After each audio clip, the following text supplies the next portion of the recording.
இரட்சகர் இயேசு கிறிஸ்துவின் இனிதான நாமத்தினாலே உங்கள் யாவரையும் வாழ்த்தி ஆஸ்வதிக்கிறேன். பிரியமான சகோதர சகோதரிகளே, இன்றைக்கு ஆண்டவராகிய இயேசு கிறிஸ்துவினுடைய அந்த மாசற்ற அன்பு நம்மீது நிறைவாய் அவர் அளித்திருக்கிறார். அருமையானவர்களே, யோனாவின் குமாரனாகிய சீமோனே, நீ என்னை நேசிக்கிறாயா என்று பேதுருவிடத்திலே கர்த்தராகிய இயேசு கிறிஸ்து 3 முறை ஏக்கத்தோடு கேட்டதை நாம் பார்க்க முடியும். எனக்கு அன்பானவர்களே, இன்றைக்கு கிறிஸ்துவின் அன்பை விட்டு நம்மை பிரிப்பவன் யார்? அப்படி என்ற ஒரு உறுதியான வாசகத்தை, ஒரு உறுதியான வார்த்தையை நம்மாலே சொல்ல இயலுமா அல்லது சொல்லி அந்த வார்த்தையை காப்பாற்ற முடியுமா என்பதை நம்மை நாமே பரிசோதித்து கொள்ளுகிறவர்களாய் நாம் இருக்க வேண்டும். ஏனென்றால் இந்த உலகத்திலே அநேகருடைய அன்பு தணிந்து போய் கொண்டிருக்கிறது. அருமையானவர்களே, அது ஆண்டவராகிய இயேசு கிறிஸ்துடைய அன்புக்கு இணையாகாது. ஆனால் இன்றைக்கு இயேசு கிறிஸ்துவானவர் நம்மீது அன்பு செய்தார், நம்மை அன்பு செய்தார். நம்மீது வைத்த அன்பு அது மாறாததாய் இருந்தது. இன்றைக்கு கிறிஸ்து இயேசுவின் மீது நாம் வைக்கக்கூடிய அன்பு எப்படிப்பட்டதாய் இருக்கிறது, அது உறுதியாய் இருக்கிறதா என்பதை நாம் ஒவ்வொரு நாளும் நம்மை சரி செய்து கொள்ளக்கூடியவர்களாக இருக்க வேண்டும். பிரியமானவர்களே, ரோமர் 8ஆம் அதிகாரத்திலே நாம் பார்க்கும் பொழுது 36வது வசனத்திலே இருந்து கிறிஸ்துவின் அன்பை விட்டு நம்மை பிரிப்பவன் யார் அப்படின்ற ஒரு கேள்வி. கிறிஸ்துவின் அன்பை விட்டு நம்மை பிரிப்பவன் யார்? எதை நம்முடைய கண்களுக்கு முன்பாக சத்துரு காண்பித்தாலும், எதை நமக்கு முன்பாக சத்துரு காண்பித்தாலும், அந்த பொருளோ அருமையானவர்களே எந்த விதமான காரியங்களோ கிறிஸ்துவின் அன்பை விட்டு நம்மை பிரிக்காதபடி அவருடைய அன்பிலே உறுதியாய் நிலைத்திருக்க வேண்டும் என்பதை தான் இங்கே இந்த வார்த்தைகள் வலியுறுத்துகிறது. கிறிஸ்துவின் அன்பை விட்டு நம்மை பிரிப்பவன் யார்? உபத்திரவமோ, வியாக்குலமோ, துன்பமோ, பசியோ, நிர்வாணமோ, நாசமோசமோ, பட்டயமோ. அருமையானவர்களே, இவை எல்லாவற்றிலேயும் நாம் நம்மில் அன்பு கூறுகிறவராலே முற்றும் ஜெயம் கொள்ளுகிறவர்களாய் இருக்கிறோமே.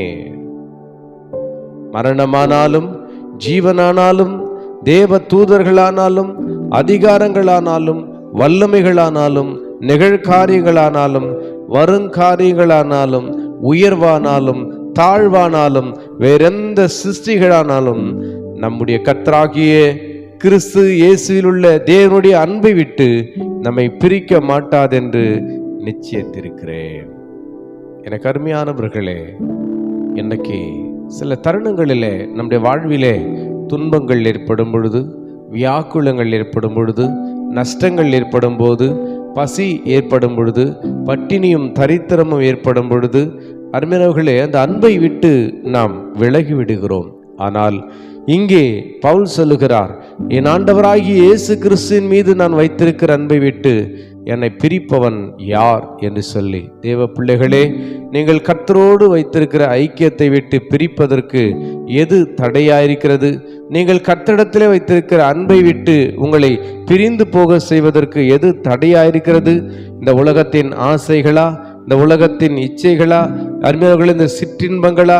அருமையானவர்களே, ஒருவேளை உங்களுக்குள்ளே உங்கள் வாழ்க்கையிலே ஏற்படுகிற நெருக்கங்களா, துன்பங்களா, வியாகுலங்களா? நீங்கள் யோசித்து பாருங்கள். எதுவாயிருந்தாலும் கிறிஸ்து இயேசுவானவர் மீது நாம் வைத்திருக்கிற அன்பை விட்டு நம்மை பிரிக்காதபடி நாம் உறுதி உள்ளவர்களாய் இருக்க வேண்டும். அசையாத உறுதி உள்ளவர்களாய் இருக்க வேண்டும். அந்த அன்பை தான் ஆண்டவராகிய இயேசு கிறிஸ்து எதிர்நோக்கி காத்து கொண்டிருக்கிறார். அதைதான் யோனாவின் குமாரனாகிய சீமோனே, நீ என்னை நேசிக்கிறாயா, நீ என்னை நேசிக்கிறாயா, நீ என்னை நேசிக்கிறாயா என்று சொல்லி ஆண்டவராகிய இயேசு கிறிஸ்து சீமோனை கேட்டார். அருமையானவர்களே, பேதுருவை கேட்டார். இன்றைக்கு இந்த வார்த்தையை கேட்டுக்கொண்டிருக்கிற உங்கள் ஒவ்வொருவரையும் ஆண்டவராகிய இயேசு கிறிஸ்து கேட்கிறார். நீங்கள் என்னை நேசிக்கிறாயா, நீ என்னை நேசிக்கிறாயா என்று சொல்லி கேட்கிறார்.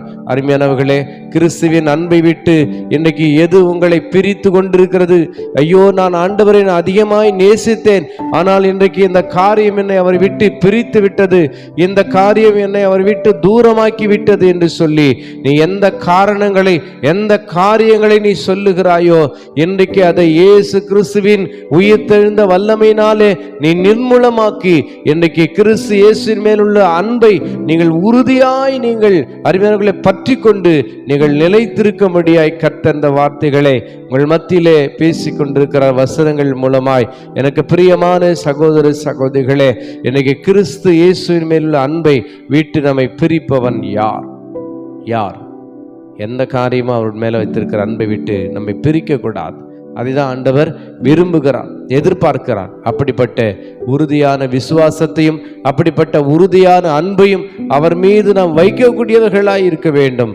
அவர் கல்வாரி சிலுவிலே, அருமையானவர்களே, அவர் கோர சிலுவையில் நமக்காக அடிக்கப்பட்டு பாடுகளை ஏற்று நிந்திக்கப்பட்டு, அருமையானவர்களே, அவர் மிகவும் வியாக்குலப்பட்டு நமக்காக கல்வாரி சிலுவிலே தன் ஜீவனை ஒப்பு கொடுத்தது நிமித்தமாய் தமது அன்பை அவர் விளங்க பண்ணினார் என்று சொல்லி பார்க்கிறோம்.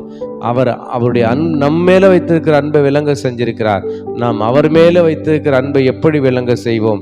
இப்படிப்பட்ட நெருக்கங்களிலும் துன்பங்களிலும் வியாக்குலங்களிலும் பசியிலும் பட்டினிலும் நிர்வாணத்திலும் நாசமோசத்திலும் மரணத்திலும் ஜீவனிலும் எந்த சூழ்நிலையிலும் அவர் மேலே நாம் வைத்திருக்கிற அன்பை விட்டு விலகாதபடி அந்த அன்பிலே உறுதியாய் நிலைத்திருப்போமேயானால் அருமையானவர்களே, நாம் தேவனுடைய பிள்ளைகளாய் இருப்போம். ஆக கிறிஸ்துவின் அன்பிலே நிலைத்திருங்கள். கிறிஸ்து உங்களிலே நிலைத்திருப்பார். God bless you.